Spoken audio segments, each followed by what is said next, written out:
Bonjour YouTube, bienvenue sur ma chaîne. On se retrouve aujourd'hui pour une nouvelle vidéo.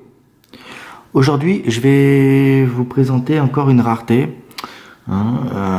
décidément. Aujourd'hui, je vais vous parler du sujet des revolvers Webley. Alors, plus précisément de ce modèle, les Webley, vaste sujet de Discord également en France, du côté des collectionneurs.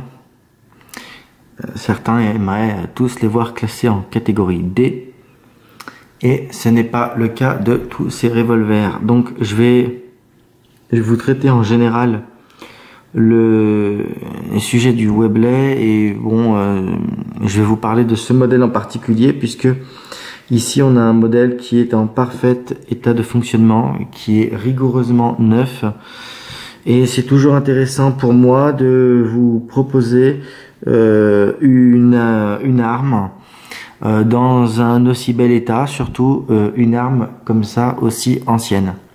Voilà. Donc avant toute chose, on va bien sûr s'assurer que l'arme est chargée, parce que je suis un tireur complètement dangereux. Vous savez bien que les tireurs sportifs sont des fous dangereux et incompétents. Donc pour ce faire, on va ouvrir l'arme.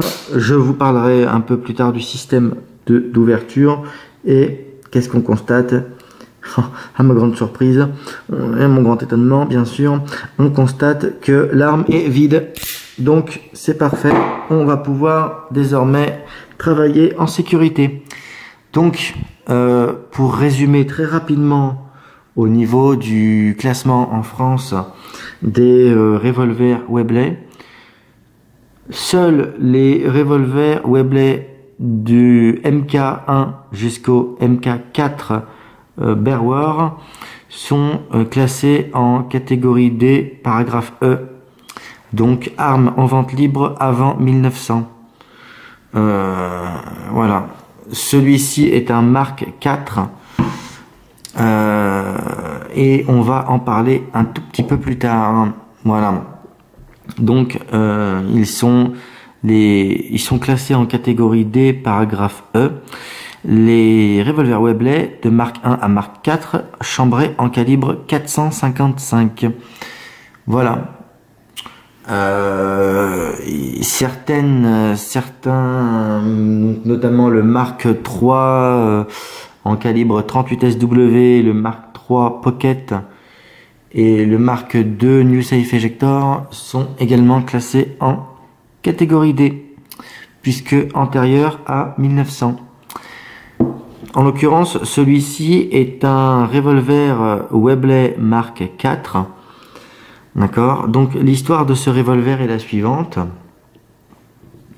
Pendant la Première Guerre mondiale, donc de 1914 à 1918, les Anglais avaient donc un revolver Webley Mark VI, qui était cependant trop gros. Il était jugé trop gros, trop encombrant, et le gouvernement anglais, donc du Commonwealth, ont demandé aux ingénieurs de Webley Scott, puisque Webley Scott fournit des armes à l'Angleterre depuis 1887.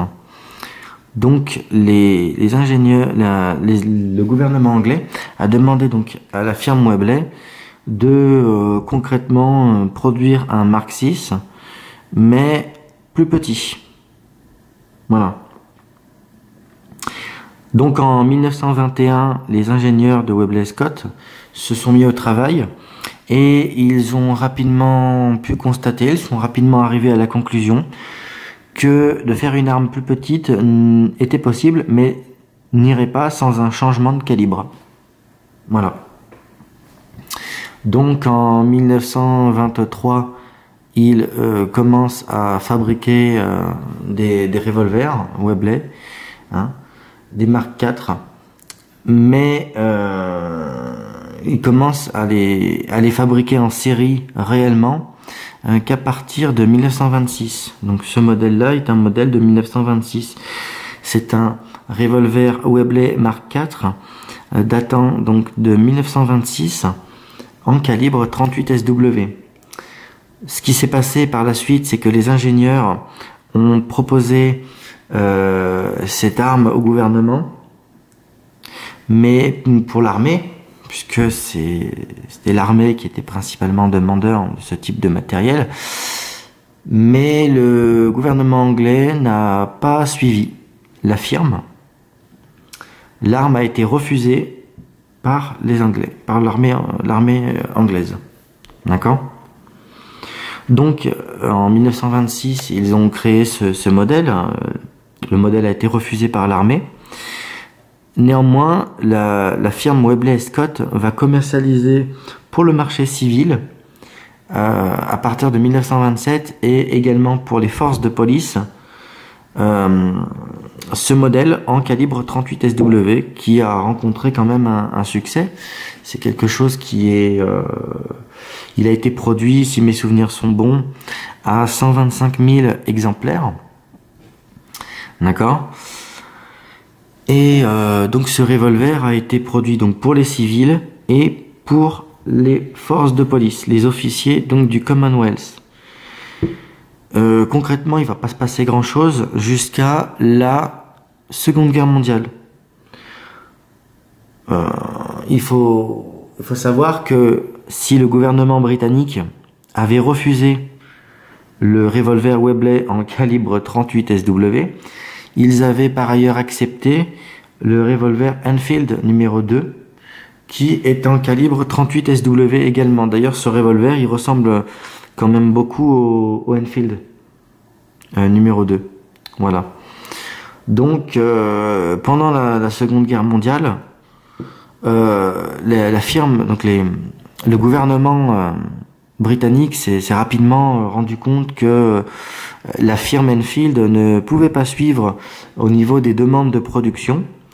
Et donc le gouvernement achète quand même à partir de 1942 plusieurs milliers de revolvers Webley pour équiper l'armée malgré tout, puisque les revolvers tirent la munition de calibre 38 SW, puisque après tout cette arme utilise les mêmes munitions que le Enfield numéro 2, ils ont quand même malgré tout acheté des milliers d'armes qui ont servi à équiper les FFI, équiper également les FFL, et ils se sont également servis de ces armes pour les parachuter aux différents maquis d'Europe, notamment pour la résistance. Voilà. Ce qui veut dire qu'aujourd'hui, c'est pas tout à fait impossible de retrouver ce genre de modèle dans les greniers des Français, et puis par la suite, en 2022, dans les armodromes, mis à disposition du contribuable français. On en trouve beaucoup moins que des Sten, mais c'est pas rare d'en trouver. Alors, malgré tout, ces revolvers n'ont pas spécialement bonne presse auprès des collectionneurs. Et puis, l'histoire des Webley est quand même assez embrouillée. Voilà. Donc, ce revolver, il s'appelle le Webley Mark IV. On pourrait se douter que l'appellation Mark IV n'est pas sans rappeler, donc l'appellation Mark IV, donc de ce modèle de 1926, n'est pas sans rappeler l'appellation des Mark IV Berwar du siècle dernier. Néanmoins, ça n'a strictement rien à voir, même s'il y a des caractéristiques qui peuvent s'en rapprocher. En vrai, ça n'a rien à voir. Ce revolver, il s'appelle Mark IV tout simplement parce que c'est la suite des modèles de MK1 jusqu'à MK3. C'est la suite logique de la série des Webley. D'accord ? Donc il faut savoir également que ce revolver a été en service globalement de 1927, où il a été distribué aux forces de police du Commonwealth jusqu'en 1963. D'accord ? À partir de 1963, l'Angleterre va se mettre à utiliser des pistolets semi-automatiques. Voilà, dans des calibres un peu plus, on va dire un peu plus actuels. Voilà. Concrètement, ce qu'on peut dire sur ces revolvers, je suis un peu obligé de simplifier l'histoire de ces revolvers parce que sinon, cette chaîne étant quand même tout public, je suis soumis à un certain dilemme.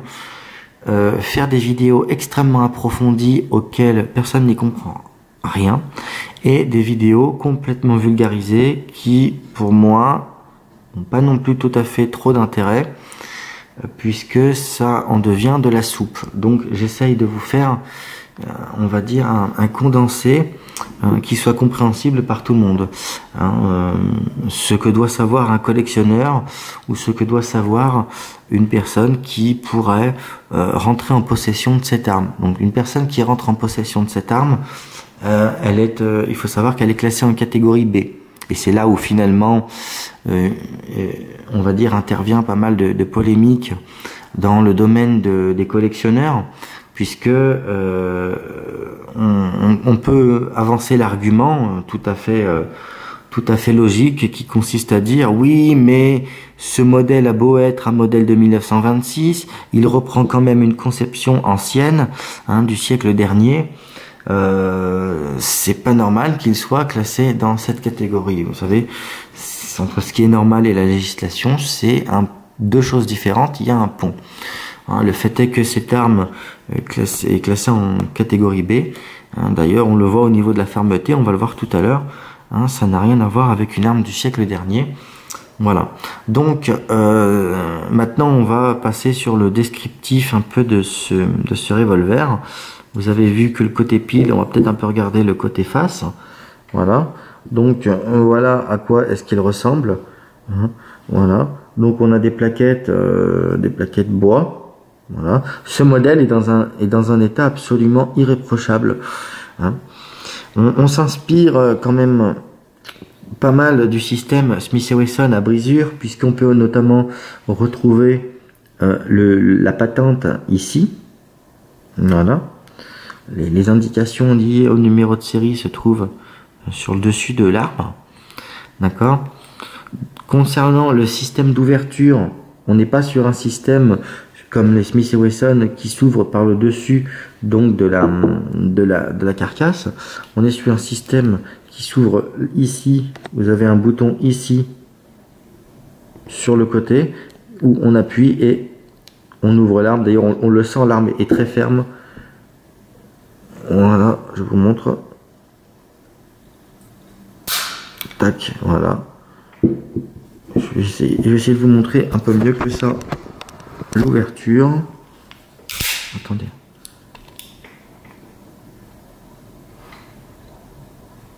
Tac, voilà, vous voyez. Vous avez donc l'éjecteur automatique qui se lève en même temps que le revolver s'ouvre pour éjecter les douilles. Concernant le barillet, nous sommes sur un barillet qui peut contenir donc 6 cartouches. Voilà. C'est une arme qui fonctionne en double et également en simple action.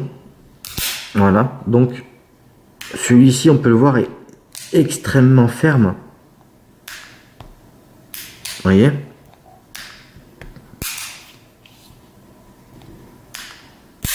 Oh putain, merde, j'aime pas les percuter à vide. Voilà, donc voilà. Même au niveau de la double, regardez.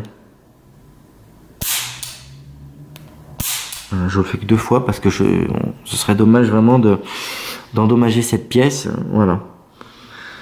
J'aime pas percuter les armes à vide et j'ai pas de douille de manipulation sous la main en 38 SW.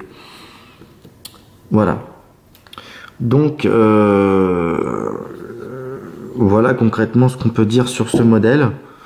Moi je suis toujours halluciné quand j'arrive à avoir entre les mains des pièces, si vous voulez, dans un état aussi magnifique. Vraiment, on est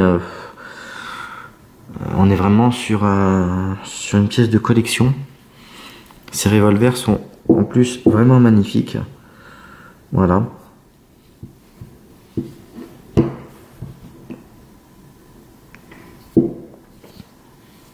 Donc on est sur une arme assez légère qui pèse 767 grammes. Voilà. Donc en calibre 38 SW, la portée de cette arme, on va dire, en portée pratique, est d'environ 30 mètres. Voilà. Je sais vous montrer. Regardez. Que vous puissiez voir. Que vous puissiez admirer. Regardez. Ouais, c'est une arme qui se prend vachement bien en main. Vous voyez ? Voilà, ça se prend vachement en main. Voilà.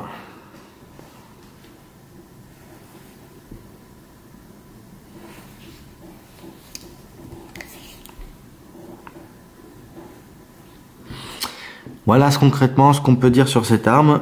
Cette arme ne m'appartenant pas, je ne peux pas vous faire d'essai de tir. Voilà. Mais c'est une belle pièce que je tenais à vous faire admirer. Voilà. Je viens de le compter.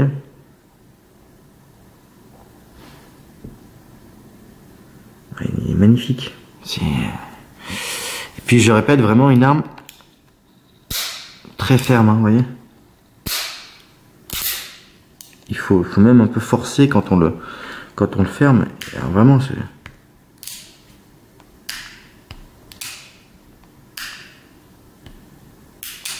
vraiment une arme en super bêta. Voilà. Il n'y en avait pas sur la chaîne. Et je trouvais ça dommage de vous faire rater cette magnifique pièce. Voilà. J'espère que cette vidéo vous a plu. C'est un petit condensé, un bon résumé de ce qu'il faut savoir sur ce type d'arme. Voilà. On se dit quant à nous à la prochaine pour une nouvelle vidéo. Je vous souhaite une bonne semaine et selon la formule consacrée, bon tir!